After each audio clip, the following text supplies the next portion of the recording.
MRPS 30వ ఆవిర్భావ దినోత్సవ వేడుకలను ఒంగోలు పట్టణానందు ఘనంగా నిర్వహించారు. నగర అధ్యక్షులు గుంటూరు ప్రభుదాస్ ఆధ్వర్యంలో జరిగిన వేడుకల్లో పలువురు ఎంఆర్పీఎస్ నాయకులు పాల్గొన్నారు. ముందుగా హెచ్సీఎం కళాశాల వద్ద గల అంబేద్కర్ విగ్రహానికి పూలమాలలు వేసి నివాళులర్పించారు. అనంతరం ఎంఆర్పీఎస్ నాయకులు కార్యకర్తలతో హోటల్ కొలాస్ వరకు ర్యాలీ నిర్వహించారు. అనంతరం కేక్ కట్ చేసి ఆవిర్భావ దినోత్సవ వేడుకలను జరుపుకున్నారు. ఈ సందర్భంగా నగర అధ్యక్షులు గుంటూరి ప్రభుదాస్ మాట్లాడుతూ ఎంఆర్పీఎస్ వ్యవస్థాపక అధ్యక్షులు మందకృష్ణ మాదిగ పిలుపు మేరకు ఆవిర్భావ దినోత్సవ వేడుకలను చేపట్టడం జరిగిందని అన్నారు. గడిచిన 30 సంవత్సరాల కాల వ్యవధిలో దళితుల అభ్యున్నతి కోసం పోరాడిన వ్యక్తి మందకృష్ణ మాదిగ అని కొనియాడారు. 2024 సార్వత్రిక ఎన్నికల్లో కూటమి గెలుపు కోసం మందకృష్ణ మాదిగ కృషి చేశారని సందర్భంగా గుర్తు చేశారు. కృష్ణ మాదిగ నాయకత్వంలో ఒంగోలు నగరంలో ఎంఆర్పీఎస్ బలోపేతం కోసం శక్తి వంచన లేకుండా కృషి చేయడంతో పాటు నగరంలో త్వరలోనే ఎంఆర్పీఎస్ కార్యాలయాన్ని ప్రారంభిస్తామని తెలియజేశారు. ఈ కార్యక్రమంలో ఎంఆర్పీఎస్ నాయకులు కార్యకర్తలు పాల్గొన్నారు.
అధ్యక్ష పదవి అప్పగిస్తున్నారు.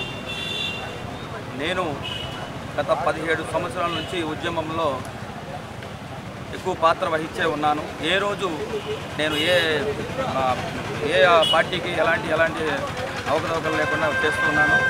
ఉద్యమంలో నా వంతు సహాయంగా లాక్డౌన్ మూమెంట్స్లో కానీ ఏ మూమెంట్స్లో అయినా నేను ఒక ఉద్యమానికి నా ఇంత సహాయంగా నేను చేస్తూనే ఉన్నాను.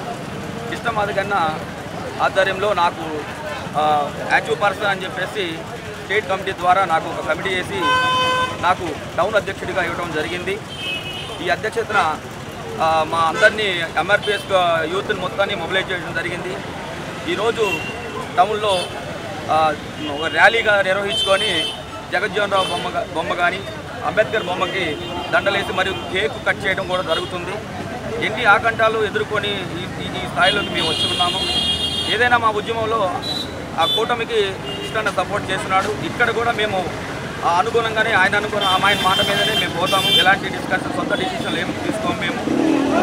మేము ఇప్పటి నుంచి దాదాపు ఉద్యమం స్టార్ట్ అయిన కానీ 30 సంవత్సరాలు అయింది.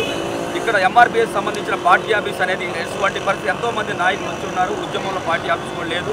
పార్టీ ఆఫీస్ కూడా త్వరలోనే మేము నిర్మించేస్తాము. అలాగే ఒక పెద్ద 50 అడుగుల స్తూపం చికనంగా 30 సంవత్సరాలు చికనంగా 31 సంవత్సరానికి ఒక 50 అడుగుల స్తూపాన్ని ఇక్కడ అంబేద్కర్ బొమ్మని మరి జగజ్జీవన బొమ్మని అతి పెద్ద బొమ్మని మేము పెట్టాలని మేము అనుకుంటున్నాం. అలాంటి అవకతవకలు ఏం లేకుండా కరెక్ట్గా ఉద్యమానికి పనిచేస్తూ నాకు ఇచ్చిన ఈ పదవిని, ఈ ఎంఆర్పిఎస్ టౌన్ అధ్యక్ష పదవిని దుర్వినియోగం చేయకుండా దీన్ని కరెక్ట్గా గైడ్లైన్స్ ప్రకారంగానే పాటిస్తాను.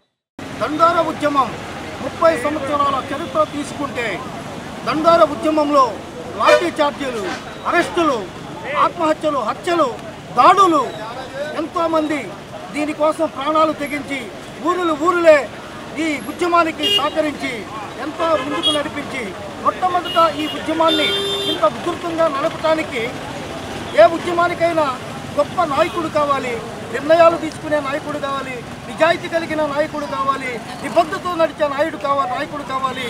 నేను నా ప్రజలకు భరోసాగా ఉన్నానని ప్రజలను నమ్మించే నాయకుడు కావాలి. ఆ నాయకుడే మాన్యశ్రీ మందకృష్ణ గారు. ఆ నాయకుడిని ఈరోజు ప్రజలు గుండెల్లో పట్టుకొని మోస్తున్నారు. అంతేకాకుండా ఈ దేశంలో బీసీలకు అండగా నిలబడ్డాడు. బీసీలకు అన్యాయం అయితే ముందుకొచ్చాడు. తన ఎంఆర్పిఎస్ మాదిక జాతిని ముందు నిలబెట్టాడు. ఎస్సీలకు అన్యాయం జరిగితే ముందుకొచ్చాడు.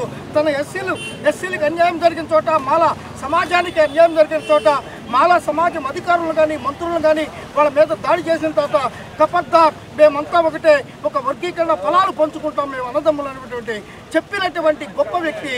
అలాగే ముస్లిం మైనార్టీల కోసం ఆయన అండగా ఉన్నాడు. ఈ దేశంలో ఉన్నటువంటి ఎస్సీ, ఎస్టీ, బీసీ పేద వర్గాలైనటువంటి వాళ్ళ కోసం ఆయన చేయని పోరాటాలు లేవు. ఆయన వినిపించని గొంతుక లేదు. ఆయన గొంతుక, ఆయన నడక ఎన్నో సంవత్సరాలు కాలి నడకతోటి ఈ ఉద్యమాన్ని స్టార్ట్ చేసి ఈరోజు వేలాది మంది నాయకులుగా మాదిగల్ని తయారు చేశారు. 30 సంవత్సరాలు చరిత్ర అవతలకెళ్తే మాదిగలు ఎవరు నాయకులుగా గుర్తింపు లేని పరిస్థితి, మాదిగలకు ఆత్మగౌరవం లేని పరిస్థితి, మాదిగలు తన జీవితాన్ని న్యాయంగా తన హక్కుల కోసం నినాదించేటువంటి శక్తి లేని పరిస్థితి. మాన్యశ్రీ మందకృష్ణ మాదిగ గారు ఒంటరిగా ఒక చేతితోటి, ఒక నడకతోటి నడుస్తూ అనేక మంది ఈరోజు 30 సంవత్సరాల చరిత్రలో వేలాది లక్షలాది మంది నాయకులు పోటీ పడుతున్నారు. మేము నాయకులు అని. ఇదే నిజమైన ఉద్యమానికి విజయశీనం అని.